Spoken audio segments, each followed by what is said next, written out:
Hello students, आप सभी का स्वागत है मेरे यूट्यूब चैनल पर। आज हम क्लास 10th का जो अपना चैप्टर लाइट, उसके अंदर जो नेक्स्ट टॉपिक है वो स्टार्ट करेंगे। और जो नेक्स्ट टॉपिक है वो क्या है? Application of refraction. Application of refraction. हम आज रिफ्रैक्शन के अपने डेली लाइफ में एक बड़ी अच्छी एप्लीकेशन है, उसको एक्सप्लेन करूँगा मैं यहाँ पर। वैसे ये पेपर में नहीं पूछी जाती बेटा, ये 8th क्लास में आती है, फिर भी आपके अंडरस्टैंडिंग के लिए मैं आपको समझा देता हूँ। अगर आपने 8th क्लास में नहीं सीखे तो आप यहाँ पर सीखिए। देखिए आज हम करेंगे क्या है यहाँ पर।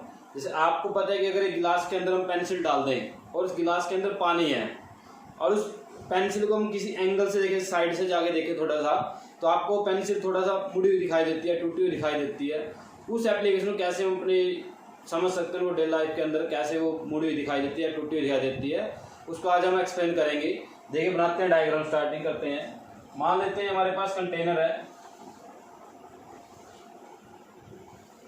ठीक है बेटा। ऐसा कंटेनर जिसके अंदर हमने वाटर फिल किया हुआ है, ऐसे आप समझ सकते हो। इसके अंदर क्या है? ये वाटर है, ठीक है। ये इसके अंदर हमने वाटर डाल रखा है और ये कंप्लीटली फिल है। अब इसके अंदर क्या है? यहाँ पर यह कोइन की भी हो सकती है एक्टिविटी और पेंसिल की भी हो सकती है। कोई सी भी अपनी एक्टिविटी आपके पास आ सकती है। ये मान लेते हैं इसके अंदर एक ऐसे पेंसिल पड़ी हुई है,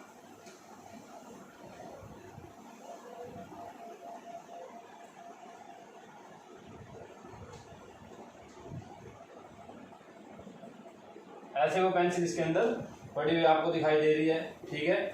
अब होता क्या है यहाँ पर, आप इसको किसी एंगल से देखते हो साइड से, तो होगा क्या यहाँ पर? देखिए मान लेते हैं हम इसको यहाँ से देख रहे हैं बेटा, ये हमारी आई है जहाँ से हम इसको नोट करेंगे उस साइड से। तो आपने इस पॉइंट को देखा, आपकी तरफ जो लाइट आएगी यहाँ से ऐसे निकलेगी। आप समझ सकते हो कि यहाँ से जैसे पानी के अंदर लाइट आगे इसके ऊपर लगती है, ये उसको रिफ्लेक्ट करता है और यहाँ से लाइट आपकी तरफ चलती है ऐसे। ये लाइट आपकी तरफ जाएगी, ये वाली ये लाइट क्या करेगी? आपकी तरफ बाहर निकलने की कोशिश करेगी।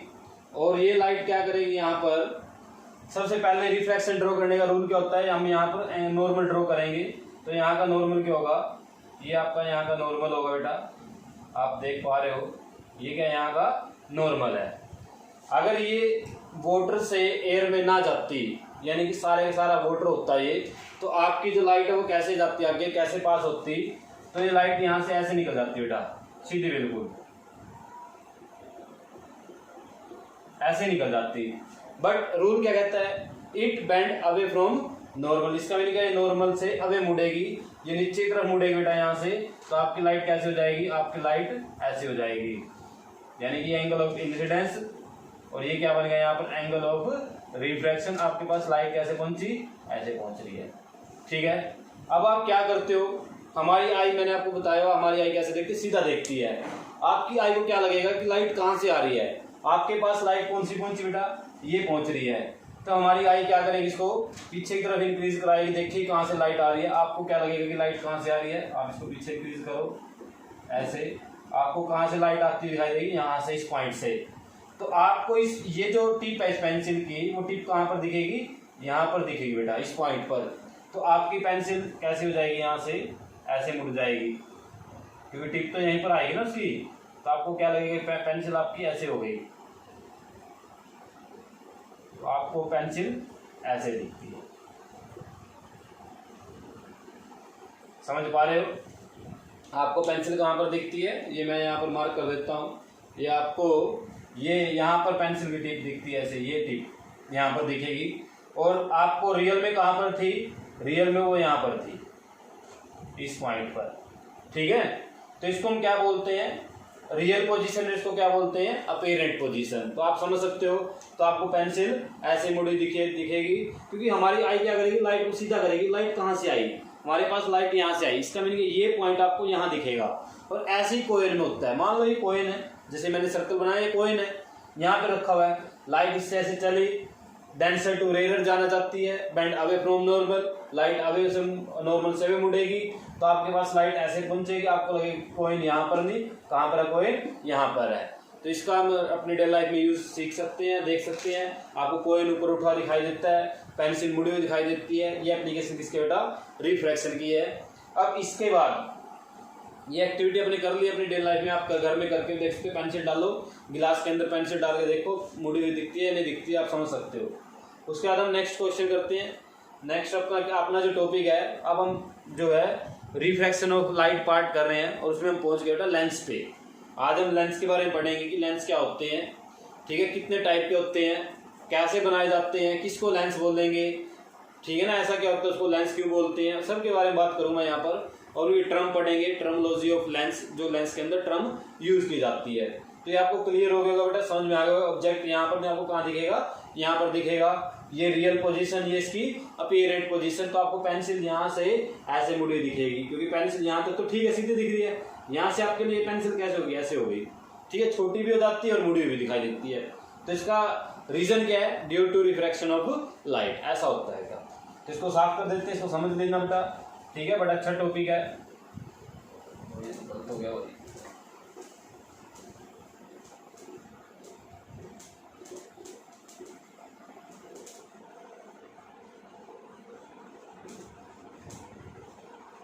उसके बाद नेक्स्ट टॉपिक जो अपना है उसके हम स्टार्ट करते हैं। आज क्या है वो,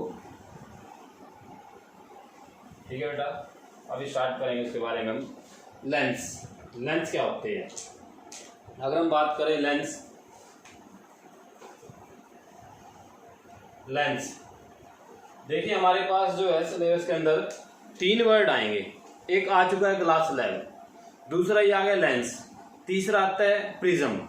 तो पहले तो मैं तीनों के अंदर आपको डिफरेंस बता देता हूँ बेटा, क्या डिफरेंस होते हैं तीनों के अंदर, समझ लेना ध्यान से।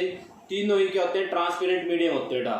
आपको लेंस भी ट्रांसपेरेंट होता है, और जो प्रिज्म होता है वो भी ट्रांसपेरेंट होता है, और जो ग्लास स्लैब होती है वो भी ट्रांसपेरेंट होती है, ठीक है। लेंस में आपको दिखा भी सकता हूँ, मेरे पास रखा हुआ शायद, यहाँ पर देख लेंगे अभी, ठीक है। तो उसके बारे में स्टार्ट करते हैं यहाँ पर। तो देखिए लेंस क्या होता है। तो रिफ्रैक्ट, आपको ग्लास स्लैब पता है, याद होगी ग्लास स्लैब क्या थी। ग्लास स्लैब के बारे में लिखता हूँ मैं, ग्लास स्लैब क्या थी। अगर दोनों सरफेस, जैसे ये सरफेस और ये सरफेस आपस में पैरेलल हैं और इनके बीच में कोई मीडियम डाल रखा हमने, जैसे ग्लास भी हो सकता है तो उसको ग्लास स्लैब बोलेंगे, उसके अंदर पानी भी हो सकता है तो वाटर की स्लैब बन जाएगी। तो अगर दो सरफेस आपस में पैरेलल हों ऐसे, ठीक है, तो इन दोनों सरफेस, ये दोनों सरफेस क्या बनाते हैं, एक स्लैब बनाते हैं। ये ग्लास की है तो ग्लास स्लैब बोल देंगे, अगर वाटर की है तो वाटर स्लैब बोल देंगे, ठीक है। बीच में क्या है आप नोटिस कर सकते हैं यहाँ पर, कंडीशन कैसे, दोनों सरफेस के होने चाहिए बेटा आपस में पैरेलल। उसके बाद प्रिज्म किसको बोलते हैं, अगर प्रिज्म की बात की जाए, प्रिज्म होता है बेटा अगर दो सरफेस, ये जो दो सरफेस हैं किसी एंगल पर इंक्लाइंड हो जाए, आपस में पैरेलल नहीं है, किसी एंगल पर इंक्लाइंड हो गए, ऐसे हो गए या ऐसे मिल गए या ऐसे नहीं मिल रहे, थोड़ा दूर हैं बट आपस में कहीं ना कहीं पर जरूर मिलेंगे, तो उन सरफेस को हम क्या बोलेंगे, प्रिज्म। यानी कि ऐसे अगर कहीं पर आपको दिख जाए बना हुआ, ये दो सरफेस हैं, एक सरफेस ये और एक सरफेस ये, बीच में क्या है, वाटर भी हो सकता है, ग्लास भी हो सकता है, कांच का बना हो सकता है, प्लास्टिक का भी हो सकता है, किसी भी चीज को ट्रांसपेरेंट होना चाहिए बेटा। अगर दो सरफेस ऐसे किसी एंगल पे इंक्लाइंड है तो उसको क्या बोलते हैं, प्रिज्म। अब बात करते हैं लेंस की। तो लेंस क्या होगा, लेंस की बात करते हैं, लेंस पढ़ना हमने, लेंस क्या होगा। तो लेंस क्या होता है, अगर दो सरफेस में से कोई भी एक सरफेस स्फेरिकल हो, at least one surface is spherical, दोनों भी हो सकते हैं बट कम से कम एक जरूर होना चाहिए। इसका मीनिंग क्या, स्फेरिकल समझते हो, ऐसे किसी कर्व की शेप में होना चाहिए। तो अगर आपका एक सरफेस ऐसे है और दूसरा सरफेस ऐसे बेटा, और इसके बीच में आपने ग्लास भर रखा है, कांच का बना हुआ है, ग्लास फिल किया इसके अंदर, तो ये क्या किसका काम करेगा, ये लेंस का काम करेगा। अगर दोनों सरफेस आपस में पैरेलल हैं तो ग्लास स्लैब का काम करते हैं। अगर दोनों सरफेस आपस में किसी एंगल पे इंक्लाइंड है तो प्रिज्म का काम करते हैं। ये प्रिज्म ऐसे भी हो सकता है, ऊपर से टूटा हुआ है, ये अभी भी प्रिज्म का काम करेगा। ये क्या बेटा, एक सरफेस अगर स्फेरिकल है, at least one surface is spherical, तो किसका काम करेंगे, लेंस का काम करेंगे। दोनों सरफेस भी स्फेरिकल हो सकते हैं। तो ये क्या था, मेन डिफरेंस था ग्लास स्लैब के बीच में, प्रिज्म के बीच में और लेंस के बीच में। जो कईयों को पूरी लाइफ लग जाती है, उनको पता नहीं चलता कि लेंस क्या होता है, ग्लास स्लैब क्या होती है और प्रिज्म क्या होता है। देखिए अभी प्रिज्म बेटा, ठीक है, ये भी ग्लास स्लैब है, ये लेंस है।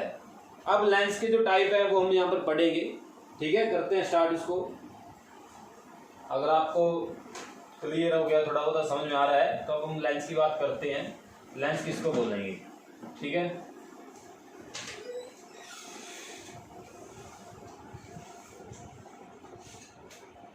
देखिए हमारे पास दो तरह का सरफेस होता है बेटा। एक सरफेस ऐसे बनाते हैं, वैसे अगर इसको वैसे उस साइड से देखा जाए तो दूसरा बन जाएगा, बट जनरल में क्या करते हैं, ऐसे दो सरफेस बना लेती हैं, एक सरफेस ऐसे। ठीक है, आई बात समझ में। अब हमने क्या करना है, यहाँ पर आपको ध्यान से नोट, एक पॉइंट यहाँ पर नोट करना है। अगर इसका डेंसर मीडियम, अगर इसका डेंसर मीडियम इधर है, समझ रहे हो, इस साइड का इसका डेंसर मीडियम है इस सरफेस से, यानी कि सेंटर की तरफ, यानी कि सर्कल का सेंटर है ऐसे, देख आप सब समझ सकते हो बेटा। ये क्या एक सर्कल था, ऐसे स्फीयर बोलते हैं इसको हम, स्फीयर का सेंटर की तरफ इधर होगा। अगर सेंटर की तरफ किसी भी सरफेस का सेंटर की तरफ डेंसर मीडियम हो तो इसको बोलेंगे बेटा कन्वेक्स। क्या बोलेंगे इसको? कन्वेक्स।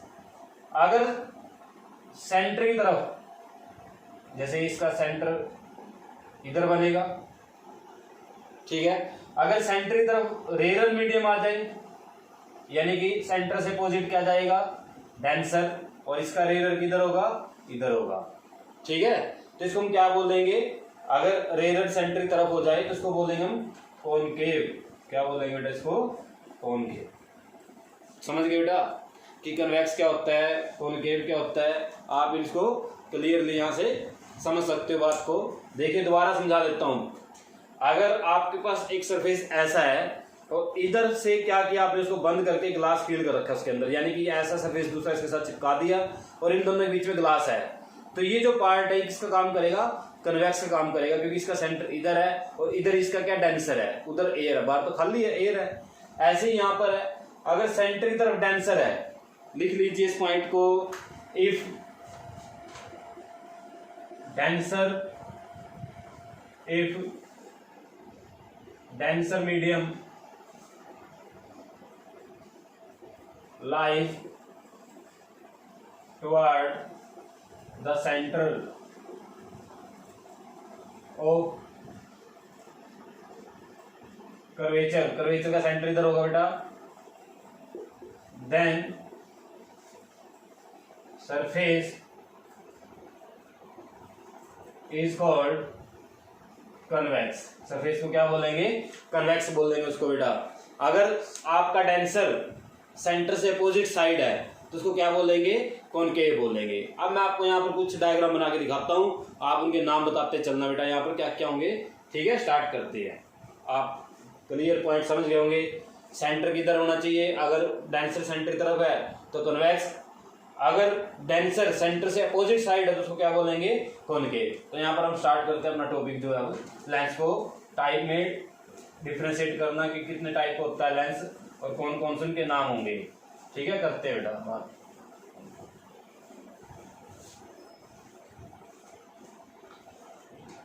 स्टार्ट करते हैं। यहाँ पर देखिए, मान लेते हैं हमारे पास एक सरफेस ऐसा है, ठीक है, और दूसरा सरफेस ऐसा है। ठीक है बेटा, समझ में आई? और बीच में क्या है, यहाँ पर ग्लास फिल किया हुआ है, समझ गए? ये क्या सरफेस, इस सरफेस का क्या नाम होगा? प्लेन। क्या नाम होगा इस सरफेस का? प्लेन है ये सरफेस। इस सरफेस का क्या नाम रखूं? बता सकते हो आप? अभी बताया मैंने, पहचान कैसे करनी है। देखिए, इसका सेंटर किधर होगा? उधर होगा। समझ सकते हो ना बेटा, इस सरफेस का सेंटर उधर होगा और डेंसर भी क्या उसके सेंटर इधर है, तो इसका नाम क्या होगा? कन्वेक्स। क्या नाम होगा इसका? कन्वेक्स। दूसरा पॉइंट, इस सरफेस, इन दोनों सरफेस में से एक सरफेस स्फेरिकल है, तो ये किसका काम कर रहा है बेटा? लेंस का। और लेंस का नाम क्या रखेंगे यहाँ पर हम? Plano convex. क्या नाम रखेंगे बेटा इसका? Plano convex. समझ गए बेटा सभी? दूसरा डायग्राम बनाता हूँ मैं, यहाँ पर हम आपको दिखाते थे बना के। ये प्लेन सरफेस है और दूसरा सरफेस इसके साथ ऐसे लगा हुआ है और आपने इसको यहाँ से बंद किया, ये बीच में ग्लास फिल कर दिया, चिपका के दोनों को बीच में ग्लास फिल कर दिया बेटा, मीडियम बन के ग्लास बीच में। आप बताइए ये सरफेस कौन सा है? आपको दिख रहा है क्लियर कौन सा सरफेस है? ये प्लेन। ये सरफेस कौन सा बेटा? आप बता सकते हैं नाम इसका, अभी समझाया मैंने आपको। इसका सेंटर किधर है? उधर है ना सेंटर उसका, उधर। ये सेंटर इसका मान लो, और इस साइड कौन सा मीडियम? रेरर। डेंसर तो इसका इधर है, तो ये कौन सा सरफेस है बेटा? कॉनकेव। तो इसका नाम क्या रखेंगे हम लेंस का? Plano concave. क्या नाम रखेंगे इसका बेटा? Plano concave. समझ में आया सभी को?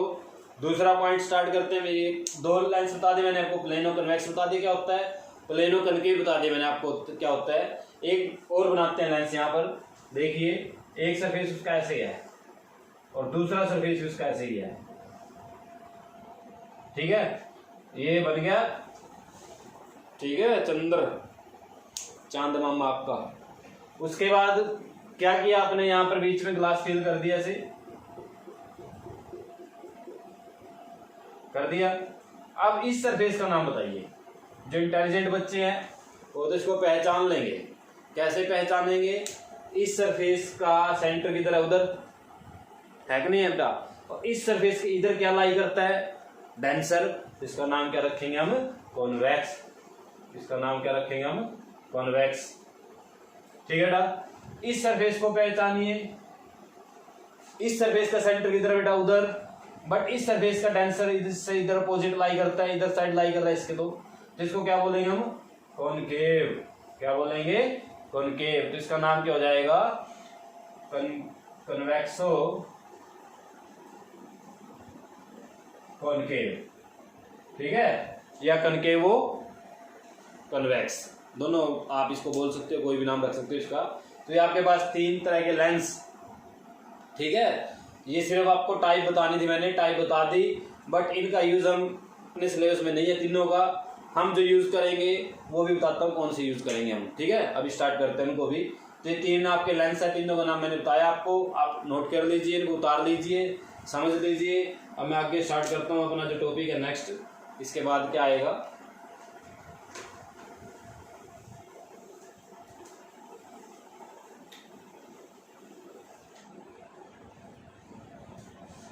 इसके बाद जो लेंस बनाना हमने, हमारा जो लेंस होगा वो ऐसे होगा बेटा, एक सरफेस ऐसा और दूसरा सरफेस ऐसा है। इस लेंस को आप देख चुके हो पहले, ठीक है ना। कहाँ देखा आपने? 8th क्लास में देखा बेटा। अगर याद नहीं है तो बुक उठा के देख लेना, दोबारा दिख जाएगा। ये सरफेस, इसके बीच में ऐसे डेंसर भरा हुआ बेटा, ग्लास फिल किया बीच में, ठीक है, मान लेते हैं। आप बताइए इस सरफेस का सेंटर, मैं इनका नाम रख देता हूँ एक्स, ये पी और ये वाई, ये क्यू।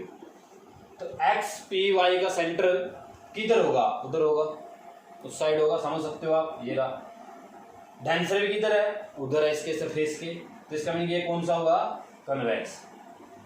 कौन सा हुआ ये? कन्वेक्स।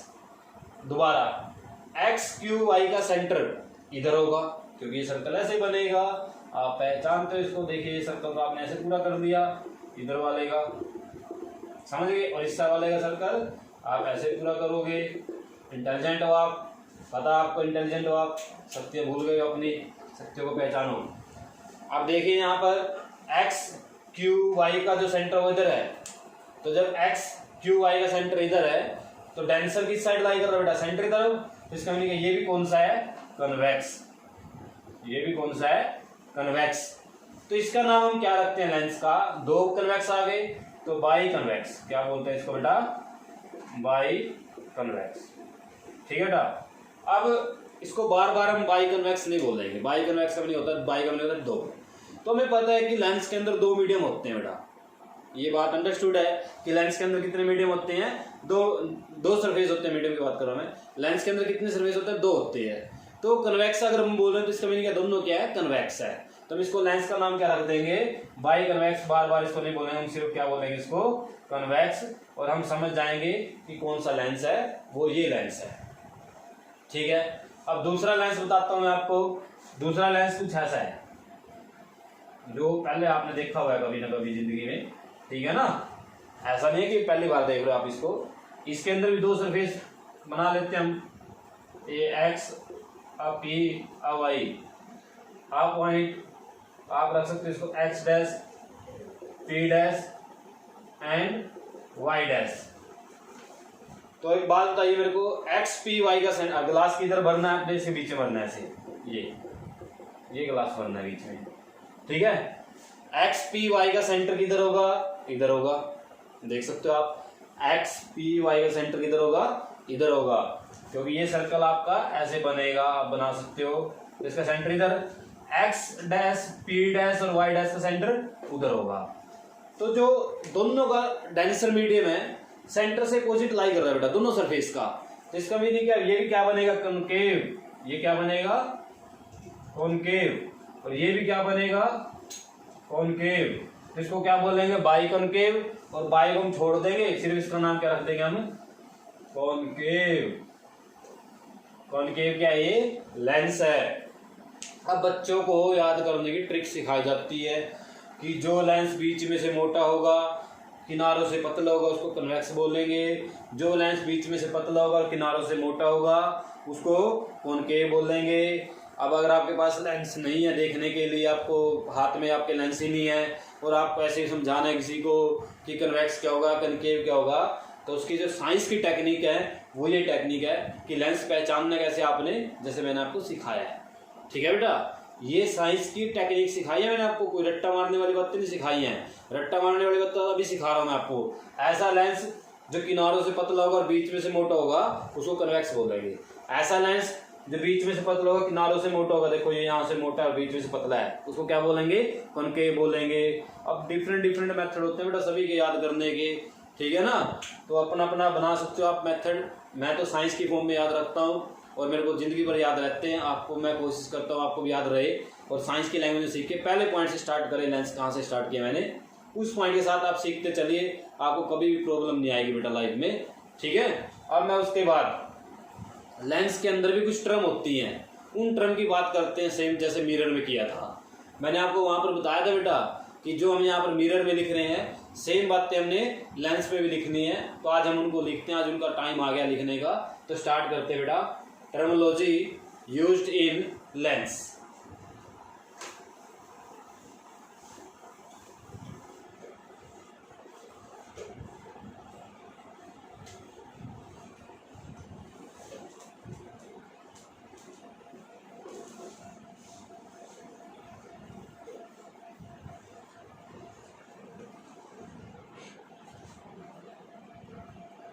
करें बेटा शुरू।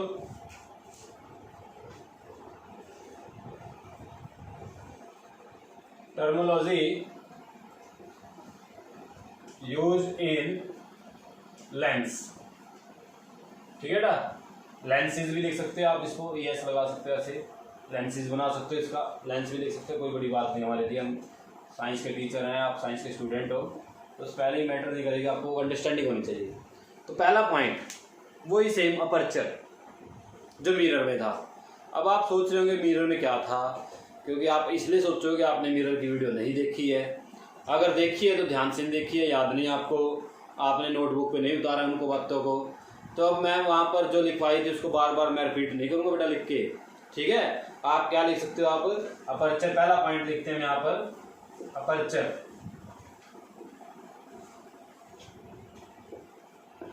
अपर्चर क्या था थोड़ा सा चलो बता ही देता हूँ, जो बच्चे नए जुड़े हैं। ठीक है, और जो बच्चे नए जुड़े हैं उनको मैं बता देता हूँ। मेरा ये YouTube पर चैनल है बेटा, इसको सब्सक्राइब कीजिए। ठीक है, इसको लाइक कीजिए, शेयर कीजिए औरों के साथ। ठीक है, आपको बड़ा फायदा होगा। ठीक है, भगवान आपको सद्बुद्धि देगा। आगे मैं आपको देखते हैं मैं कितनी देता हूँ आपको सद्बुद्धि। स्टार्ट करते हैं। अपर्चर, अपर्चर क्या होता है, कोई अगर आपके पास सरफेस है, ठीक है, मैं लेंस लाता हूँ बेटा, एक minute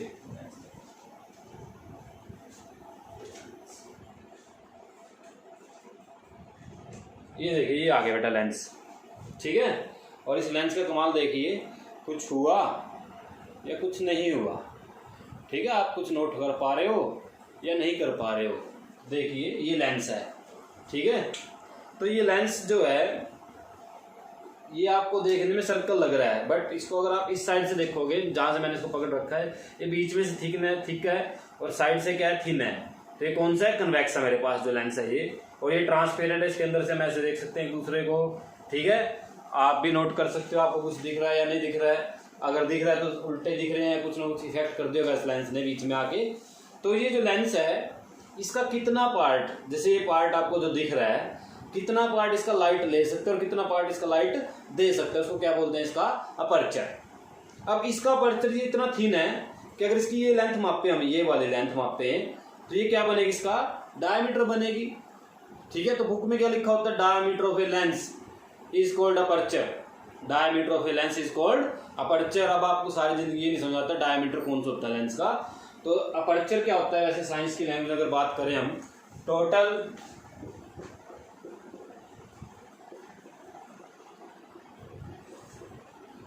opening of a surface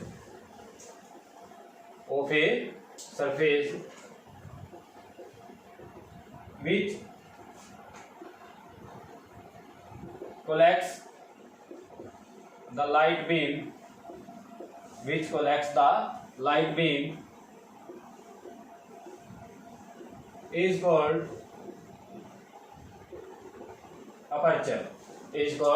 aperture. और जो बुक में लिखी हो तो बुक में लिखी हुई आप वहां से देख लेना, ठीक है। Diameter of a lens is called aperture. वो इसलिए बोल देते हैं क्योंकि बिल्कुल थिन होता है तो डायमीटर इस सरफेस के इक्वली बनता है इसका। वो भी बुक वाले की बात भी ठीक है अगर उसको समझा जाए ध्यान से। उसके बाद सेकंड पॉइंट लिखते हैं हम यहाँ पर सेंटर ऑफ कर्वेचर। अब वही बात होगी बेटा यहाँ से, जब हम लेंस को बनाते हैं उस लेंस का सेंटर यानी कि उस स्फीयर, जैसे आपको ये एक लेंस बनाया आपने, ये एक आपके पास लेंस है, ठीक है। इसका जो सर्कल आपने पूरा किया वो ऐसे बना,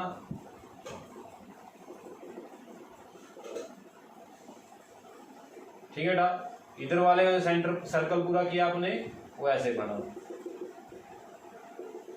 ऐसे दो आपको सर्कल दिख रहे हैं। इस स्फीयर का जो सेंटर है वो इधर है C1 मान लेते हैं, इस सर्कल का जो सेंटर उधर है वो C2 मान लेते हैं। भी ये X पॉइंट, ये Y पॉइंट, ये P और ये Q,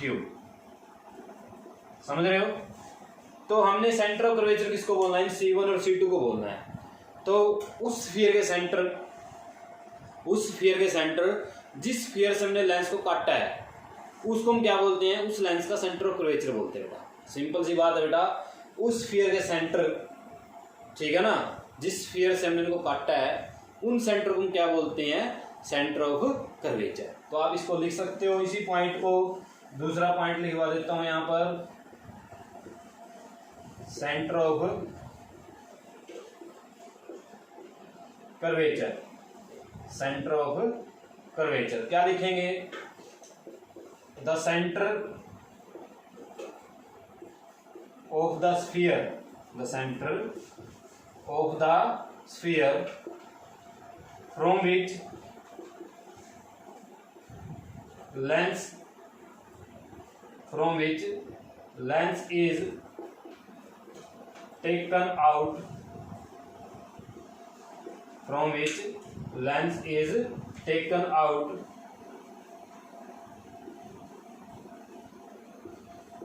is called center of curvature of lens, ठीक है। उस लेंस का क्या बोल देंगे, उसको सेंटर ऑफ कर्वेचर बोल देंगे। तीसरा पॉइंट अगर हम बात करें यहाँ पर रेडियस ऑफ कर्वेचर की, तो उस स्फीयर की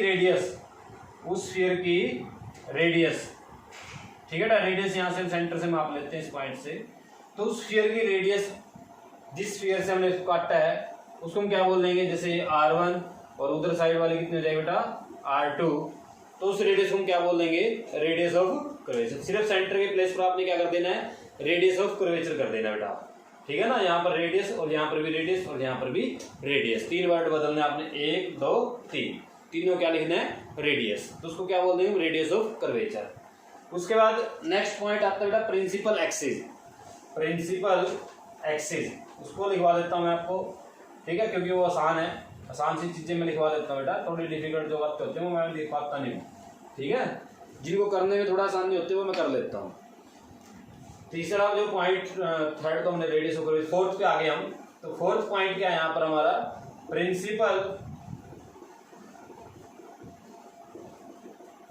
एक्सिस, ठीक है, मुख्य अक्ष बोलते हैं इसको। क्या बोलते हैं इसको, मुख्य अक्ष।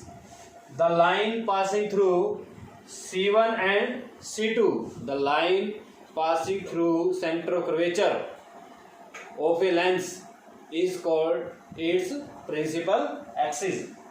The line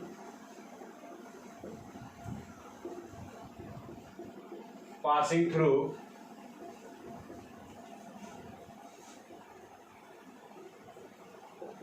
center of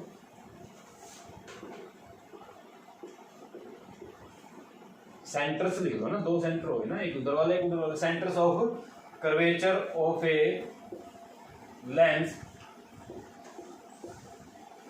is called principal axis. उसको क्या बोलेंगे हम? प्रिंसिपल एक्सिस बोल देंगे बेटा, ठीक है, उस लाइन को।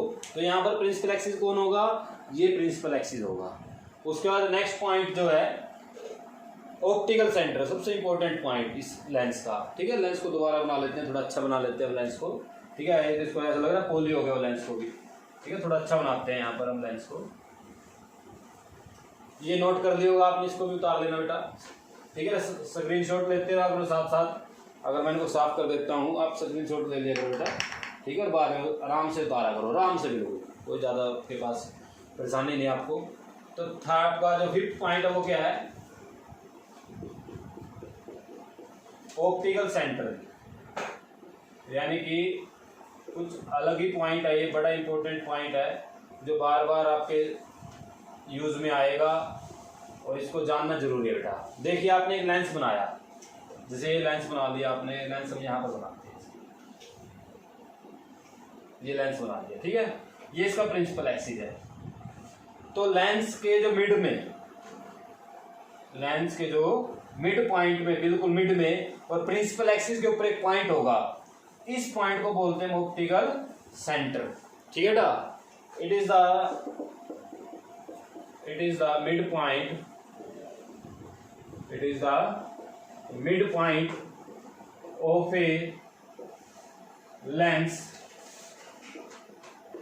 On its principal axis is called optical centre. उसको क्या बोलेंगे हम? ऑप्टिकल सेंटर बोलते हैं बेटा उस लेंस का, ठीक है। ये पॉइंट भी समझ में आ गया होगा आपको। अब हम बात करते हैं यहाँ पर, इसके बाद जो इम्पोर्टेंट पॉइंट आने वाला है वो है बेटा प्रिंसिपल फोकस पॉइंट। वो क्या है यहाँ पर? Principal focus point. उसके लिए, उसको करने से पहले आपको थोड़ा सा रे डायग्राम बनाना पड़ेगा रिफ्लेक्शन का लेंस का, ठीक है। उसको करते हैं बेटा हम, उस पॉइंट को हम जरूरी है क्योंकि वो भी समझना जरूरी है। तो मैं यहाँ पर प्रिंसिपल फोकस को डिफाइन करूंगा, आप इसको नोट कीजिए बेटा।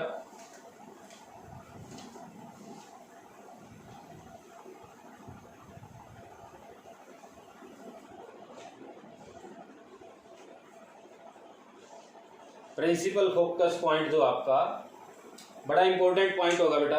अगर हम मिरर की बात करें, मिरर में क्या था? When light comes parallel to principal axis it will pass through focus point after reflection. यहाँ पर क्या होगा? सेम वही डेफिनेशन है। When light comes to principal axis parallel to principal axis after reflection, यहाँ पर रिफ्लेक्शन होगा, वहां पर रिफ्लेक्शन हुआ था। After reflection it will pass through a point on principal axis, this point is called principal focus point, ठीक है। तो ये डेफिनेशन है बेटा प्रिंसिपल फोकस की। अब अगर आप इसको समझना चाहते हो कि पैरेलल आई तो फोकस से पास की होती है, वो यहाँ तक आ जाती है बेटा, इस पॉइंट तक। इसके बाद क्या होगा उसका? यहाँ से ऊपर मुड़ेगी, यहाँ से नीचे जाएगी, कहाँ जाएगी, कैसे जाएगी, ये आपके माइंड में क्वेश्चन बनते रहेंगे बेटा, और बनने भी जरूरी है। जब तक क्वेश्चन ही बनेंगे तो आपको अंडरस्टैंडिंग नहीं होगी बेटा टॉपिक की। तो अंडरस्टैंडिंग करने के लिए आपके दिमाग में क्वेश्चन आने जरूरी हैं, और उन क्वेश्चन को सोल्व करवाना भी जरूरी होता है बेटा। आप जब क्वेश्चन को सोल्व करोगे तो आपको नॉलेज बढ़ेगी। तो मैं आपका एक पॉइंट क्लियर करता हूँ आज यहाँ पर कि लेंस में लाइट ऐसे आके उसके बाद क्या होता है लेंस के अंदर, वो बनाते हैं डायग्राम। इसको साफ करते हैं। डेफिनेशन तो उसके बाद आपको आई गई लिख दी, वो आप लिख भी सकते हो, ठीक है। अगर नहीं लिखा जाएगा मैं लिखवा दूंगा आपसे, ठीक है। इधर ध्यान दो, डायग्राम बनाते हैं। लेंस थोड़ा बड़ा बनाएंगे क्योंकि डायग्राम समझना है। मान लेते हैं ये लेंस है, ठीक है बेटा, और ये इसका प्रिंसिपल एक्सिस है, ये इसका ऑप्टिकल सेंटर है, ये इसका C1 किस सरफेस के लिए? X, इसका नाम P, और ये Y, यानी कि X P Y के लिए सेंटर कौन सा है? C1। समझ गए बेटा? X Q, Y के लिए सेंटर कौन सा बेटा, C2। इतना क्लियर है। अब क्या करते हैं, यहाँ से एक लाइट लेके आते हैं प्रिंसिपल एक्सिस के पैरेलल। तो यहाँ से लाइट आएगी प्रिंसिपल एक्सिस के पैरेलल, ये आ गई लाइट और ये पहुंच भी गई यहाँ पर, इस पॉइंट पे आके लगती है। ये बाहर क्या है बेटा, एयर, इसके अंदर क्या है, ग्लास, और इसके बाहर क्या है, फिर से एयर, यानी कि रेयर, डेंसर, रेयर। लाइट में क्या करना है, यहाँ पर 3 स्टेप करने हैं। पहले रेयर से डेंसर में जाना, फिर डेंसर से रेयर में जाना वापिस। अब क्या करना आपने बेटा, इस पॉइंट का क्या करते हैं, सबसे पहला पॉइंट क्या होता है हमारा, नॉर्मल ड्रॉ करते हैं। ये सर्कल का पॉइंट है, सर्कल का पार्ट है ना, और आपको मैंने सिखाया था कि सर्कल का नॉर्मल कहाँ से पास होता है, उसके सेंटर से। इसका मीनिंग है यहाँ का जो नॉर्मल होगा इस पॉइंट को सेंटर से जाएगा, क्योंकि इस सरफेस का सेंटर वो है। तो यहाँ का नॉर्मल मान लेते हैं ये ऐसे है, ठीक है बेटा, और ये ऐसे करते करते करते करते करते करते करते पहुंचा दिया गया। ये बहुत अच्छे बच्चे हो तुम तो। ये हो गया यहाँ पर, ये क्या इसका नॉर्मल है, ठीक है। नॉर्मल को डॉटेड भी बना सकते हो आप और सॉलिड भी बना सकते हो, मान लेते हैं चलो नॉर्मल है, एन से लिख देता हूँ इसको, एन और एन डैश से नॉर्मल है। अब क्या करना है, अच्छा एक बात बताओ, अगर ये सरफेस ना होता तो लाइट कैसे जाती, सीधी चली जाती। मान लेते हैं लाइट यहाँ से सीधी कैसे जाती, ऐसे जाती, उसको डॉटेड दिखाना है बेटा, ठीक है। जो आपकी रियल लाइट है ऐसे ऐसे जाती बेटा, ठीक है। बट लाइट क्या करेगी, अब रेयर से डेंसर में जाएगी, क्योंकि ये बार एयर अंदर क्या ग्लास है। तो लाइट क्या होता है, रूल क्या होता है, जब लाइट रेयर से डेंसर में जाती है, बेंड टुवर्ड नॉर्मल, तो लाइट यहाँ से थोड़ा नीचे मुड़ेगी, और यहाँ से लाइट कैसे मुड़ जाती है, यहाँ से लाइट ऐसे मुड़ जाती है, यहाँ पर आके गड़बड़ होगी। अब फिर से ये लाइट यहाँ पर पहुंची बेटा, ठीक है, इस पॉइंट पे आके लगी, देख रहे हो डायग्राम में थोड़ा क्लियर अच्छे से, यहाँ पर आके लाइट लगती है। अब क्या करना आपने, अब लाइट को क्या करना बेटा, डेंसर से रेयर में जाना, फिर से डेंसर से रेयर में जाना फिर से। तो क्या होगा, फिर से आपको इस पॉइंट का नॉर्मल ड्रॉ करना बेटा। जब भी रिफ्रैक्शन बनाओ नॉर्मल जरूर होना चाहिए बेटा सरफेस का। इस सरफेस का नॉर्मल कहां से जाएगा, इस C1 से जाएगा, ठीक है। देखो मेरे पास स्केल नहीं है, अगर आपके पास स्केल है तो बहुत अच्छी बात है बेटा, आप बना सकते हो, ठीक है, नहीं गलत होगा जैसे मेरे से हो रहा है। तो स्केल का यूज करके बनाइए, थोड़ा ठीक बनेगा डायग्राम, ठीक है। ये क्या इसका नॉर्मल है सरफेस का, चलो नॉर्मल तो हम मान लेते हैं, इसका नाम क्या रख लेते हैं, इसका एम और एम डैश। ये जो एम और एम डैश है ये क्या इसका नॉर्मल, आप स्केल कर कैसे लगा सकते हो, नोटबुक पे बनाना बेटा, ठीक बनेगा। उसके बाद अगर ये सरफेस ना होता यहाँ पर एक्स पी वाई, अगर एक्स पी वाई नहीं होता तो लाइट कैसे जाती, सीधी जाती। तो यहाँ से लाइट कैसे जाती बेटा, ऐसे जाती, सीधी जाती बेटा, बिल्कुल क्लियर आपको दिख रहा है। इसको नॉर्मल और सॉलिड कर दीजिए ताकि ये कंफ्यूज ना करें हमें कि हमारी लाइट कौन सी और नॉर्मल कौन सा है। नॉर्मल बेटा सॉलिड है, ठीक है, और जो लाइट है वो डॉटेड है। तो लाइट कैसे जाती बेटा, यहाँ से ऐसे चली जाती है। अगर ये सरफेस ना होता, एक्स पी वाई ना होता, ठीक है, अगर अकेला एक्स क्यू वाई होता तो हमारी लाइट ऐसे आती और ऐसे मुड़ जाती। बट बीच में क्या आ गया, एक्स पी वाई और आ गया। एक्स पी वाई का क्या रोल है यहाँ पर, अब लाइट डेंसर से रेयर में जाएगी क्योंकि अंदर ग्लास है बाहर एयर है। तो रूल क्या होता है, बेंड अवे फ्रॉम नॉर्मल, और नॉर्मल कौन है, ये इसका नॉर्मल है, और लाइट कौन है, ये ऐसे। तो अगर आपने इसको ऐसे मोड़ा पूरी तरफ, ये तो बेंड टुवर्ड नॉर्मल होगी। आपने क्या करना है, इसको और नीचे मोड़ना लाइट को। तो लाइट यहाँ से सीधी ऐसे नहीं निकलेगी बेटा, क्या हो जाएगी, यहाँ से ऐसे नीचे मुड़ जाएगी, ऐसे जाएगी, ठीक है बेटा। इस डायग्राम को आप स्टेप बाय स्टेप समझना, ठीक है, गड़बड़ नहीं होगी। तो इस पॉइंट को क्या बोलते हैं हम, फोकस पॉइंट। तो इसका मीनिंग क्या हुआ, अब हम एक रूल बना लेंगे कि जब लाइट प्रिंसिपल एक्सिस के पैरेलल ऐसे आएगी, ऐसे आते आते आते आते ऐसे हो जाएगी, ठीक है, समझ गए बेटा। अब आपको मैंने सबसे आपका जो है जिंदगी का एक इंपॉर्टेंट पॉइंट समझाया है कि मिरर में लेंस में लाइट ऐसे क्यों मुड़ती है, ठीक है ना। ये आपको हर एक आपको बुक में भी नहीं मिलेगा, कहीं नहीं मिलेगा आपको ये सीखने को। आप सिर्फ रट्टा लगा सकते हो, ठीक है ना। आपने सुना होगा, आप सिर्फ क्या बना सकते हो, सुना होगा वो पॉइंट आपने, आप क्या बना सकते हो, ठीक है। अगर नहीं सुना तो कभी सुन लेना, जिंदगी में आ जाएगा कभी ना कभी। तो ये लाइट ऐसी आएगी यहाँ से कैसे मुड़ी, ये देखो डायग्राम बड़ा कॉम्प्लिकेटेड सा बना। इसको कैसे समझेंगे, जब मैंने यहाँ से स्टार्ट किया था, इस पॉइंट से स्टार्ट किया था ना बनाना, उस पॉइंट से समझना 7 साल तो आपको समझ में आएगा, गड़बड़ नहीं होगी। ठीक है बेटा, अगर आप इसको डायरेक्ट इस कंडीशन में देखते हो आके तो ये समझ में नहीं आएगा आपको क्या बनाया मैंने ये। ठीक है ना, गड़बड़ करेगा आपके साथ ये। उसके बाद अब आपको प्रिंसिपल फोकस की डेफिनेशन लिखनी है, वो इसके बाद हम नेक्स्ट वीडियो में या लिखवा देता हूँ। चलो प्रिंसिपल फोकस की डेफिनेशन भी आपको मैं यहाँ पर, ठीक है, कहाँ पर लिखें, हम यहाँ पर लिख देते हैं। ऐसे हेडिंग डालने पहले इसकी, प्रिंसिपल फोकस। ठीक है बेटा, लेंस में क्या लिखना इसमें, when light comes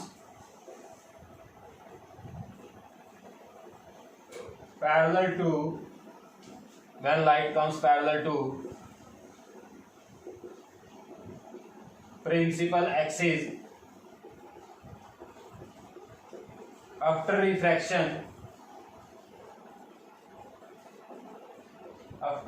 refraction, it passes through a point on principal axis. This point is called principal focus। क्या बोलेंगे इसको, प्रिंसिपल फोकस पॉइंट। ठीक है बेटा, तो ये प्रिंसिपल फोकस की डेफिनेशन है। ये डायग्राम आपको समझाने के लिए, ऐसा ही हम डायग्राम ये कन्वेक्स में बनाया मैंने, ऐसा डायग्राम कॉनकेव में बना देंगे। चलो इससे नेक्स्ट वीडियो में आपको कॉनकेव का बना के दिखाऊंगा मैं कि उसमें लाइट अगर पैरेलल आई तो कैसे मुड़ेगी, कहाँ जाएगी, कैसे जाएगी, उसकी बात भी करेंगे हम। तो इस वीडियो को बेटा शेयर कीजिए, लाइक कीजिए, चैनल को सब्सक्राइब कीजिए, ताकि आपका भला हो जाए और मेरा भी हो जाए कुछ भला। ओके बेटा, थैंक यू।